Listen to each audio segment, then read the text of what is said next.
Good morning guys! Beautiful sunrise, it brings hope and new days. Welcome in Singapore, the fastest and growing country. Nasa Singapore kami guys for bunkering ng fuel. At the same time, provision na rin kami. Nice naman, makakatikim din ng Philippine product. Busy kami today for operation. Kailangan matapos at makarating agad kami sa next port. Ika nga, time is gold. After completion ng operation, departure din kami heading to Japan for more than 9 days na biyahe. Dadaan kami ng Pilipinas, hopefully walang low pressure, lalo na ballast condition.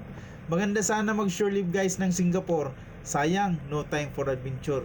Dito sa Singapore, parang Pilipinas lang, same ambient temperature. Thank you nga pala sa mga viewers, nagtangkilik sa mga video ko. Ingat tayo lagi, lalo sa mga OFW. Saan ka man sulok ng mundo, lumayo para sa future ng family. Stay safe tayo lagi. Always remember, your family needs you. Thank you for watching. Hanggang sa muli, maraming salamat. God bless.